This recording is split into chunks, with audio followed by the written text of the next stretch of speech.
রাধে রাধে বন্ধুরা, good morning. কেমন আছো তোমরা সবাই? আশা করি ভালো আছো। নতুন একটা দিন, নতুন একটা সুন্দর সকাল নিয়ে আমি তোমাদের সামনে আবারও চলে এসেছি।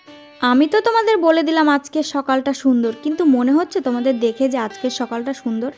আজকে দেখো কুয়াশা ভরা কনকনে ঠান্ডা শীতের সকাল। তাহলে বুঝতে পারছো মানে কিছুদিন আগে কিন্তু এরকমটা ছিল না।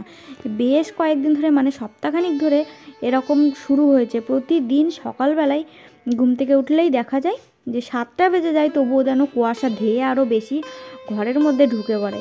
তো প্রচুর কুয়াশা দেখা যায়। তো দেখো, প্রথমে হাঁড়ি টাড়ি, ভাতের থালা, বাসন টাসন সমস্ত কিছু ঘর থেকে আগে বাইরে বের করে নিয়ে আসলাম। তারপরে দেখো চলে এসেছি এদিকটা। সামনের উঠোনটা আমার শাশুড়ি মা ঝাড় দিয়ে দিয়েছে, কিন্তু এদিকটার উঠোনটা ঝাড় দেওয়া হয়নি, তাই আমি ঝাড় দিয়ে নিচ্ছি। তোমরা ভিডিওটা প্রথম থেকে লাস্ট অবধি কিন্তু দেখো, আশা করছি তোমাদের ভালো লাগবে। আর যারা নতুন বন্ধু আসতো তারা প্লিজ আমার চ্যানেলটা একটা সাবস্ক্রাইব করে দিও, আর ভিডিওতে প্লিজ একটা লাইক করো, আর কমেন্ট করে জানিও আমার ব্লগগুলো তোমাদের কেমন লাগে। তো দেখো, দিদির বাড়ি থেকে তো কালকে চলে এসেছি, আর কালকে চলে এসে এটা পরের দিন ভিডিও শ্যুট করেছিলাম, কিন্তু তোমাদের সাথে শেয়ার করা হয়েছিল না, এডিট করতে পারিনি, সেই জন্য এখন আর ডেলি ডেলি রোজ আগেকার মতন ভিডিও দিতে পারছি না, কারণ এডিট করা হচ্ছে না। মানে প্রচুর চাপ যায় শরীরটা অস্বস্তি বোধ করে, শরীরটা খারাপ করে সবসময় ফোন নিয়ে পড়ে থাকলে। তো তার জন্য মাঝে একদিন রেস্ট নিই, না হলে সেই রেস্ট নেব কি সেই দিনটাই মিনি ব্লগ শ্যুট করি। তো দেখো, উঠোন টুঠোন ঝাড় দিলাম, ঝাড় দিয়ে এই যে ঝাঁটাটা ধুয়ে নিয়ে আসলাম। এখন হচ্ছে রান্নাঘরটা, মানে রান্নার উনুনটা লেপে নেব। তো যখনই দেখি কি দিনের আলো ফুটে গেছে, তখনই না পাখি চোখের আওয়াজ, ছাগল মুরগি যখন ডাকে তখন আওয়াজটা কানে গেলেই না ঘুমটা ভেঙে যায় বিছানাতেই। কিন্তু উঠি না, একটুখানি রেস্ট নিই বলতে একটুখানি জেগে থাকি বিছানার মধ্যে। হয়তো একটু হরে কৃষ্ণ গান চালালাম, একটু শুনলাম, মানে এপাশ ওপাশ করতে করতে ধরো আধা ঘন্টা কাটাই। তারপরে তোমার কি করব, ওরকম আর কতক্ষণ থাকা যায়, তারপরে উঠেই পড়তে হয়। আর যতই মনে করি যে উঠবো না, কিন্তু জানো তো মনের ভেতরে না একটা ভয় কাজ করে, মনে হয় কি কে কি বলবে না বলবে। বাপের বাড়ি হলে আর এই ভয়টা কাজ করতো না, হয়তো কেউ কিছু বলতে আসবে না, কিন্তু তবুও একটা মনের ভেতরে একটা ভয় কাজ করে, সত্যি বলছি। তো কিন্তু তার জন্য উঠে পড়ি। আর আমরা যদি আলাদা একটা বাড়িতে থাকতাম, তাহলে হয়তো এই ভয়টা কাজ করতো না, কারণ যেহেতু সবাই মিলে থাকি, সবাই থাকে, একসাথে থাকি, তো তার জন্য না ভয়টা কাজ করে, মনে হয় কি কে কী বলবে, কে কী ভাববে, তার জন্য উঠে পড়ে সেই কনকনে ঠান্ডা জলে হাত দিতে হয়। আর জলে হাত দেওয়া ছাড়া তো সকালবেলায় কোনো কাজই নেই। জলে লেপা পোছা, জলে হাত দিয়ে কাজ, তারপর থালা বাসন মাজা, জলে হাত দিয়ে কাজ, জামা কাপড় ধোয়া, সেগুলোও জলে হাত দিয়ে কাজ। তো এই দেখো, এদিকে লেপা পোছা করে আসলাম, ওদিকে উনুনটা, এদিকে আমি হাঁড়িটা মেজে নিচ্ছি।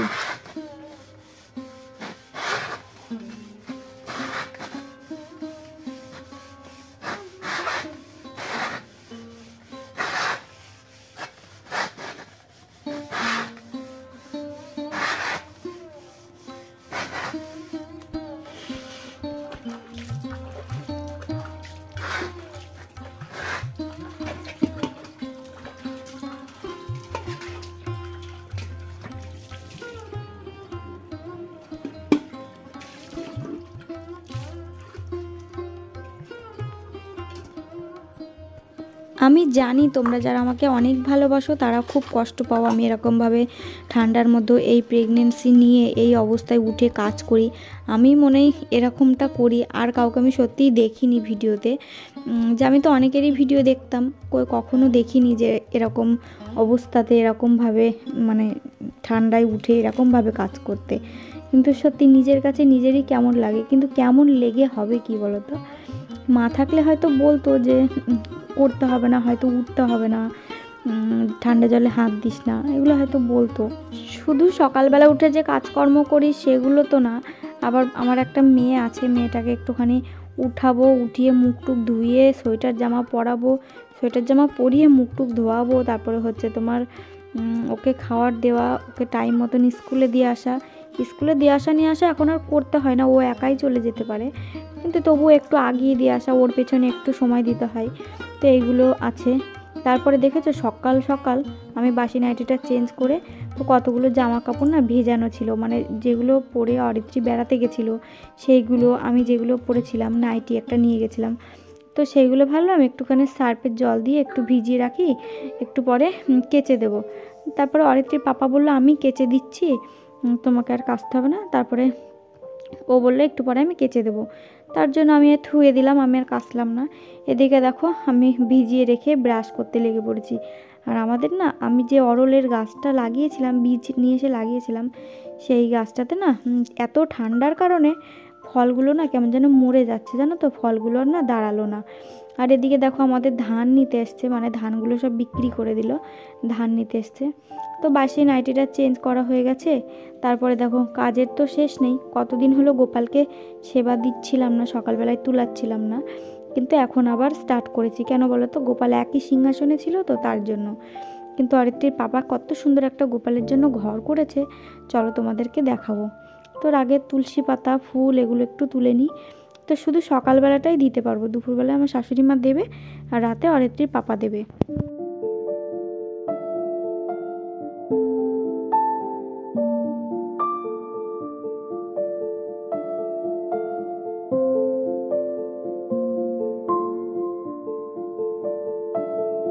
তো ফুল তুলসী পাতা সমস্ত কিছু তুলে দেখো চলে এসেছি এই ঘরটাতে।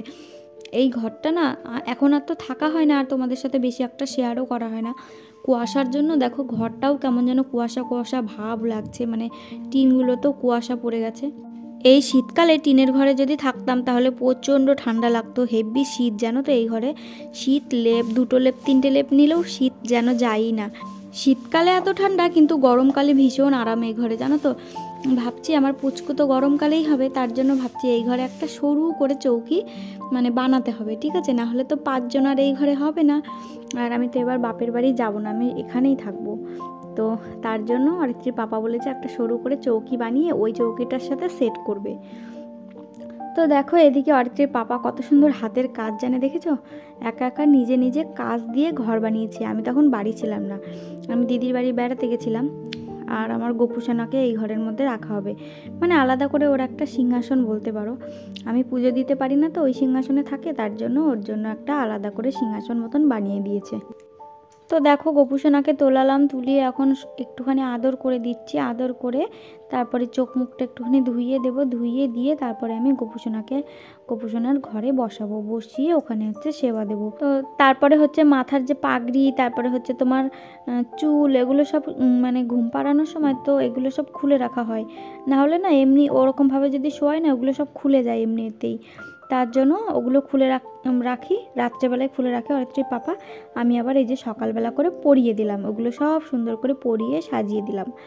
দুপুরবেলা তো আমি এখন পুজো দিতে পারি না, মানে দুপুরে আমার শাশুড়িমাই দেয়, সব ঠাকুরকে দেয়, তো তার জন্য গোপাল সোনাকেও দিয়ে দেয়। আর তার জন্য গোপাল সোনাকে না আমি আর স্নান করাতে পারি না, জানি না আমার শাশুড়িমা স্নান করায় কিনা এখন। তো দেখো এই দেখো আমাদের গাছে সুন্দর একটা ফুল দিয়ে আমার গোপুসোনাকে পুজো দিয়ে দিলাম। তারপরে হাতে নিয়ে নিয়েছি গীতা, আর সকালবেলা করে প্রতিদিন আমি যেহেতু পুজো দিতে যাই তাই একটুখানি করে গীতা পড়ি। আর এই প্রেগনেন্সি অবস্থায় গীতা পড়া তো ভীষণ উপকার, একটা কাজের পর আর একটা কাজ, একটা কাজের পর আর একটা কাজ, দেখতে পাচ্ছ তো। তো ওদিকে পুজো দিয়ে আসতে না আসতে এদিকে ছাগলগুলো যে আর ডাকাডাকি আরম্ভ করে দেয়, কি বলবো, ছাগলগুলো দিনের আলোর ফুটতে না ফুটতেই ওদের চেঁচানো আরম্ভ করে দেয়। কিন্তু শীতে মানুষ বাঁচছে না, ওরা বেরোনোর জন্য এমন ভাব লাগায়, কি বলবো তোমাদের। তো দেখো এখন এরকমভাবে জামা পরিয়ে দিই, প্রতিদিন সন্ধ্যাবেলায় জামা পরিয়ে দিই, দিয়ে ঘরে তুলে দিই, আবার যখন সকালবেলায় রোদ ওঠে তখন আবার জামাগুলোকে খুলে দিই, তাহলে ভালো হয়। তো ছাগলগুলোকে এখন বেঁধে দিলাম, অরিত্রীর পাপাকে ওখানেই ছিল, অরিত্রীর পাপা বললাম যে তুমি ওঠো, উঠে এই যে ছাগলকে গামলাতে করে কটা আটা দিয়ে বিচুলি মাখিয়ে দাও। তো মেয়েকে ওদিকে সোয়েটার টুপি সমস্ত কিছু পরিয়ে দিয়েছি। অরিত্রীর পাপা মুরগির ঘর থেকে এইমাত্র আসলো, এসে বলছে এই যে একটা ডিম পেয়েছে, তো ডিমটা অরিত্রীর হাতে দিয়ে দিল। তো ওই ডিমটা আমি চলো এখন ঘরে রেখে আসি। সারাদিন বাড়ি থেকে ও যে আমাকে একটু হাতে হাতে হেল্প করবে, কিন্তু সেটার তো উপায় নেই, কেন বলো তো, ও যদি কাজে না যায় পেটটা কী করে চালাবো, আমরা খাবো কি। তো তার জন্য ও সারাদিন কাজে যেয়ে পড়ে থাকে, আর আমাকে সারাদিন এই খুঁটিনাটি এই সমস্ত কাজগুলো তো করতেই হয়। এদিকে দেখো আমাদের বাড়িতে অনেক মানে কালকে একটা আয়োজন আছে, তো তার জন্য তোড়জোড় শুরু হয়ে গেছে। তো কাকিমাদের এই দেখো এদিকটা ল্যাপা পোছা করছে, কাকা ওদিকে বাসন কোসন মাজছে নিরামিষের, আর আমি এদিকে চলে এসেছি। এখন সকালবেলা তো রান্না চাপাতে হবে, প্রায় মানে কাজকর্ম সেরে উঠতে উঠতেই প্রায় 8:30 মতন তো বেজেই যায়। তো ভাবলাম অরিত্রীর পাপাকে একটুখানি বাজারে পাঠালাম, আর আমি ভাবলাম যে চলো শাকগুলো বেছে নিই, আর কলমি পেঁয়াজ কলি দেখতে পাচ্ছ তো, এইগুলো হচ্ছে সব বড় মারা দিয়েছে, মানে যেই ননদের বাড়িতে বেড়াতে গেছিলাম সেই ননদের বাড়ির ওখান থেকে নিয়ে এসছে। ওরা পরে এসছে তো, আর আমরা আগেই চলে এসেছি, তো ওরা নিয়ে এসছে। এই দেখো আমাদের দিয়েছে। তো এখন ভাবছি মটরের শাকটা মাছের মাথা দিয়ে ঘন্ট করব, আর পেঁয়াজ কলিটা আজকে আর ভাজবো না। তো দেখো উনুনের পাড়ে খড়ি ছিল না, লেবুর যে কাঠগুলো অরিত্রীর পাপা মাঠ থেকে নিয়ে আসে, তো সেইগুলো ওই দিকে ছিল। তো ওই দিক থেকে আমি এই দেখো উনুনের পিঠে নিয়ে আসলাম। আর এই লেবুর কাঠগুলোতে না প্রচণ্ড কাটা, আর এই কাটাগুলো যদি একবার হাতে বিঁধে যায় হেভি ব্যথা হয়, খুব যন্ত্রণা করে, কিন্তু কি করব বলো, কষ্ট করে হলেও এগুলো দিয়ে জাল দিচ্ছি, কিন্তু জলে খুব সুন্দর। আমি এত কষ্ট করে করে ভিডিও বানাই, প্লিজ তোমরা আমার ভিডিওগুলো তোমাদের আত্মীয় স্বজনের মধ্যে শেয়ার করে দিও প্লিজ, আমার এই সময়টা খুবই প্রয়োজন তোমাদের। তো দেখো এখন ভাত বসাবো, হাঁড়িটা দেখতেই পারলে মেজে নিলাম, মেজে নিয়ে মাটি দিয়ে দিয়েছি হাঁড়িতে। আর দেখো এখন উনুনটা জ্বালিয়ে নিচ্ছি। তো লেবুর কাটাতে না কত যে হাতে কাটা ফোটে, মানে রান্না করতে করতে তার কোনো ঠিক নেই, হাতের তালু পুরো মানে ফুটো ফুটো হয়ে যায় রান্না করতে করতে, আর হেভি জলে জানো না তো, মানে জ্বলে পুরো খাক হয়ে যায়। আর কোনো রকমে উনুনটা একবার যদি ধরে যায়, বুঝতে পারছো উনুনটা খুব সুন্দর জলে জানো তো, উনুনটা হেভি ভালো হয়েছে আমার। তো চলো এখন রান্না করতে করতে কত যে কাজ করতে হবে আমাকে তার ঠিক নেই। তো রান্না করতে করতে এই দেখো বাজার নিয়ে এসছে, আলু নিয়ে এসছে, আর এই দেখো কি মাছ নিয়ে এসছে। মাছগুলো দেখে আমার যা হাসি পাচ্ছিল কি বলবো, এই প্রথম এরকম মাছ দেখলাম, একদম সাপের মতন দেখতে। এগুলোকে কেকলে মাছ না কি যেন মাছ বলে, আমরা বগ মাছও বলি। তো বগ মাছ ছোট ছোট দেখেছি, কিন্তু এত বড় বড় দেখিনি, অনেকটা বড়, পুরো কুচে মাছের মতন দেখতে, ঠিক আছে। আর খুব হাসি পাচ্ছিল আমার দেখে। তো এখন উনুন ধরিয়ে আমাকে এখন মাছ কাটতে হবে, শাক কাটতে হবে, শাক ধুতে হবে, সবজি তুলতে হবে। আর আমি যদি সব কিছু গুছিয়ে রান্না করতে আসি না, তাহলে ওদিকে আবার দেরি হয়ে যাবে, অরিত্রীর পাপা ভাত পাবে না, বুঝতে পারছো, সব দিকে সামলে আমাকে চলতে হয়। অরিত্রীর পাপা ভাত পাবে না, আর কাজে ভাত না খেয়ে গেলে কেমন লাগে বলো তো, সেই সকালে যায় আর সন্ধ্যার দিকে বাড়ি আসে, কোনো দিন 4টে, কোনো দিন 5টা, কোনো দিন সন্ধ্যা, আবার কোনো দিন রাতও হয়ে যায়। ওই দুটো টাকার জন্য কত কষ্ট করে কত সারাটা দিন খাটাখাটনি করতে হয়। শুধু আমরা বলে না, প্রত্যেকটা মানুষদেরই কিছু টাকার জন্য কিন্তু কষ্ট করতে হয়, তাই না। তো দেখো রান্না করতে করতে এদিকে আমি মাছগুলোকে কেটে নিচ্ছি। আমার এদিকে হুটোপাটা লেগে গেছে, তাড়াতাড়ি করছে, এর মধ্যে আমার শাশুড়ি মা মাছ পাঠিয়েছে, আমার মাছগুলোও কেটে দাও। কি করব বলো, না বলতে পারলাম না। তেলাপিয়া মাছ দুটো বড় বড়, তো মাছ দুটো কেটে দিলাম। আর এই মাছগুলো না যদি তোমার নদীর মাছ হতো তাহলে হেভি টেস্টি হতো।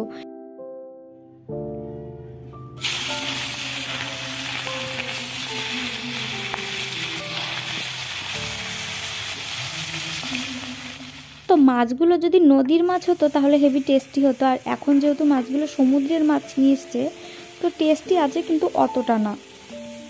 তো দেখো আমি শুধু আলু দিয়ে মাছটা রান্না করব। তো তেলের ওপরে জিরে দিলাম, তোমার তেজপাতা দিলাম, দিয়ে আলুগুলোকে ভালো করে ভাজা ভাজা করব। এরই মধ্যে অরিত্রীর পাপাকে বললাম তুমি ভাতটা বেড়ে নিয়ে খেয়ে নাও, আমি দেখতে পাচ্ছ তো পারছি না, এদিকে মশলা বাটো, এদিকে শাক কাটো, তো এই করতে করতে আমি পারছি না। ও ওদিকে আলু সেদ্ধ দিয়েছিলাম ওর জন্য, তো আলুটা সেদ্ধ মেখে টেকে 1 পিস মাছ ভাজা দিলাম ভাতের সাথে, আর আলু সেদ্ধ দিয়ে খেয়ে ও চলে গেল। এদিকে অরিত্রীও চলে এসছে, অরিত্রীকেও 1 পিস মাছ ভাজা দিলাম, অর্ধেক ডিম স্কুলের, তো ওই ডিমটা দিয়ে খিচুড়ি দিয়ে খাচ্ছে, ঠিক আছে। আর এদিকে মাছের ঝোলটা আমি একবারের মনে করে নিলাম। আর এদিকে শাক ঘন্টটা করব, শাক ঘন্টর মধ্যে দিলাম তেলের ওপরে তেজপাতা, 5 ফোড়ন, কাঁচা লঙ্কা, এগুলো দিয়ে ভালো করে নাড়াচাড়া করে লবণ দিয়েছি, তারপরে আদা জিরে বাটা দিয়ে দিলাম। দেওয়ার পরে এখন হচ্ছে তোমার মাছের মাথা দুটো দিয়ে ভালো করে নাড়াচাড়া করে একটুখানি নামানোর আগ দিয়ে একটুখানি আটা বা চালের গুঁড়ি ছিটিয়ে দিলেই তোমার শাক ঘন্ট রেডি। আর একটুখানি চিনি দেবে, যারা মিষ্টি খেতে পছন্দ করো তারা একটু চিনি দিতে পারো। তো এদিকে আলু দিয়ে মাছের ঝোল, আর এদিকে শাক ঘন্ট আমার হয়ে গেছে। দেখো শাক ঘন্ট তো শুধু, আর এদিকে দেখো অরিত্রীর পাপা একটু আলু সিদ্ধও রেখে গেছে। আলু সিদ্ধটা কিন্তু ও মেখেছে, আর এদিকে আমি গামলাতে করে ভাত বেড়ে রেখে দিয়েছি দুপুরবেলাকার জন্য। যেহেতু কেনা চাল, তো চালগুলো না মানে সকালবেলাটাই ভালোভাবে খাওয়া যায়, দুপুরবেলা যদি খেতে যাই হাঁড়ির মধ্যে যদি ভাতটা থাকে তাহলে ভাতগুলো না কেমন যেন, তলার ভাতগুলো না কেমন ঘামা ঘামা হয়ে যায়, মানে ভেজা ভেজা হয়ে যায়। তো তার জন্য ভাত আমি গামলাতে করে 1 গামলা ভাত বেড়ে রাখি, তাহলে ভাতগুলো একদম পুরো ঝরঝরে থাকে। আর দেখো সকালবেলা অরিত্রীর পাপা কেচে দিয়ে গেছিলো, সেগুলো কিন্তু এখনও মেলা হয়নি। এই এখন 11টা বাজে, এখন এসছি জামা কাপড়গুলো মেলে দিতে। অবশ্য রোদ উঠেছে, রোদ না উঠলে যে কি হতো ভগবানই জানে। তো এদিকে দেখো স্কুল থেকে খিচুড়ি এনেছিল, খিচুড়িটা ভাবলাম ফেলে দেবো, তো খিচুড়ি আর একটুখানি শাক ঘন্ট নিয়ে নিলাম, এইটুকু দিয়ে সকালবেলাটার খাওয়া আমার হয়ে যাবে। 3বার ভাত খাওয়ার থেকে 1বার খিচুড়ি খেলে খিচুড়িতেও ভিটামিন থাকে। তো সব দিকে সামলে আমাকে চলতে হয়। মেয়েকে ওদিকে ঘুম পাড়িয়ে দিয়েছিলাম আর নিজেও একটুখানি শুয়েছিলাম। শুয়ে এখন তোমার 3টে বাজতে চললো, বাজেনি এখনও, 3টে বাজতে চললো। তো তাড়াতাড়ি করে উঠলাম, উঠে এদিকে যেগুলো শুকিয়ে গেছিলো সেই সব জামা কাপড় চোপড় সব তুলে নিলাম। তুলে নিয়ে এখন যাব তোমার অরিত্রীকে খাওয়াবো, আমি নিজে খাবো।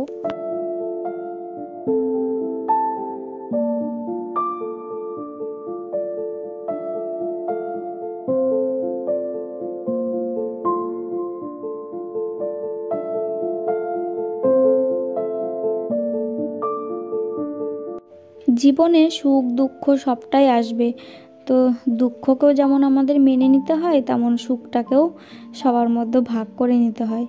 তো দেখো এই দেখো ভাতটা বেড়ে নিয়ে চলে এসেছি, এখন খাবো। এখন এমন একটা মানুষ নেই যে মেয়েটাকে একবার খাইয়ে দেবে। যতবার, তাও যে আমার মেয়ে এখন নিজে নিজে এখন ভাত খাওয়া শিখেছে, তবুও ভাত দিয়ে ওকে বসিয়ে দিলে তাও খাই, বুঝলে তো। তো আমার মেয়ে যদি না খেত তাহলে আমার আরও বেশি জ্বালা হতো। কি বলো তো, আমি তো মা, আমার মানে সময় সময় মনে হয় যে নিজে হাতে করে খাইয়ে দিলে একটুখানি ভালোভাবে খাবে। তো সময় সময় আবার কি করি, খাইয়ে দিই। তো খেয়ে টেয়ে এই দেখো মেয়ের এখন পড়ার টাইম হয়ে গেছে, 3:30 বেজে গেছে।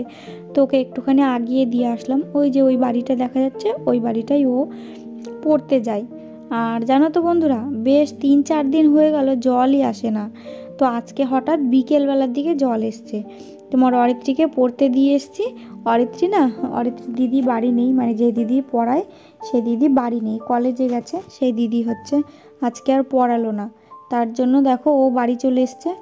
আমি কি করলাম, এই যে কলসিতে করে কলসিগুলো সমস্ত কিছু ভরে রাখলাম। শুধু আমার না, কলসিটা আমার, বোতলগুলো কাকিমা বললো ভরে রাখতে, আমার শ্বশুরের বোতলগুলো ভরে রাখলাম। তো 3 জনার মোটমাট জল ভরলাম। আর ওদিকে আমার শ্বশুরমশাইকে ভাত দিয়েছি, উনি ভাত খাচ্ছেন। দেখো আমার শাশুড়িমাদের বারান্দায় যতগুলো বোতল, এই বোতলগুলো সব ভরে দিলাম, কারণ আমার শাশুড়িমা না বাড়িতে নেই, একটা জায়গায় রান্না করতে গেছে। তো তার জন্য শ্বশুরমশাইকে ভাত বেড়ে দিয়ে জলগুলোও ভরে নিলাম। এদিকে আমার বান্ধবী খবর পেয়ে জল নিতে চলে এসছে। তো এখন হচ্ছে তোমার বিকেলবেলায় প্রায় দিনই ঝালমুড়ি আসে, বান্ধবী আমি তো সবাই মিলে এই দেখো খাই। তো ওই দেখো ঝালমুড়িওয়ালা কাকুটা চলে গেল, এখন আমি, আমার বান্ধবী, আমার ননদ, মানে ছোটো ননদ এসছে। তো আমরা সবাই মিলে বসে বসে রাস্তার ধারে ঝালমুড়ি খাচ্ছি। আর প্রতিদিন বিকেলবেলাটাই এইখানটাই আমি বসে থাকি। তো এখন তোমার হচ্ছে সন্ধ্যাবেলা, অরিত্রীর পাপা, আমি বাড়ি ছিলাম না, কৃষ্ণনগর থেকে এই যে ইউএসজির রিপোর্টটা আর যে ছবিটা নিয়ে এসে রেখে দিয়েছে। তো তোমাদের সাথে এই যে ফাইনালি আমি শেয়ার করছি, এটা নিয়ে এখন যাব ডাক্তারের কাছে। এখন না, কালকে যাব ডাক্তারের কাছে। তো এই দেখো আমি আমার পুচকুকে দেখতে পাচ্ছি, মাথা পেট এগুলো আবছা আবছা বোঝা যাচ্ছে যে হয়ে গেছে। তো তোমরাও হয়তো আবছা আবছা বুঝতে পারবে। তো দেখো, আর ছবিটা না ঠিক সময় করা হয়নি, জানি না ডাক্তারে আমাকে কি বলবে। তো সেই বিকেলবেলায় অল্প কটা ঝালমুড়ি খেয়েছি 5 টাকা দামের। তো ঝালমুড়ি খেলে তো আর পেট ভরে না, সেই দুপুরে ভাত খেয়েছি কটা। তো 2 প্যাকেট না ম্যাগি ছিল, আর আমাদের দেশি মুরগির ডিম একটা, মানে ডিম পাড়তে গিয়ে না ফাটিয়ে ফেলেছে, একটু ফুটো হয়ে গেছে। তো এই ডিমটা রেখে দিলে হয়তো নষ্ট হয়ে যাবে, তার জন্য ভাবলাম। তো 2 প্যাকেট ম্যাগি ছিল ঘরে, ডিম দিয়ে, তো চলো আজকে একটা ম্যাগি করা যাক, মানে 1 প্যাকেট না 2 প্যাকেট ম্যাগি করব, মেয়ের জন্য 1 প্যাকেট, আমার জন্য 1 প্যাকেট। তো তো এই দেখো এরকমভাবে কত সুন্দর সুস্বাদুভাবে ম্যাগিটা তৈরি করলাম। এটা খেলে কিন্তু পেটটাও ভরবে আর ভালোও লাগবে। তো এখন চলো ঘরে নিয়ে চলে এসেছি, দুজনের জন্য বেড়ে নিচ্ছি। আর চলো বন্ধুরা, আজকের ভিডিওটা এই পর্যন্তই। আমার ভিডিও যদি তোমাদের ভালো লেগে থাকে প্লিজ বেশি বেশি করে শেয়ার করে দিও। আর দেখো 2 বাটিতে ম্যাগি নিয়ে নিয়েছি, এখন মেয়ে খাবে আর মেয়েকে পড়তে বসাবো। তো চলো আজকের মতন টাটা, দেখা হচ্ছে নেক্সট ব্লগে। বাই।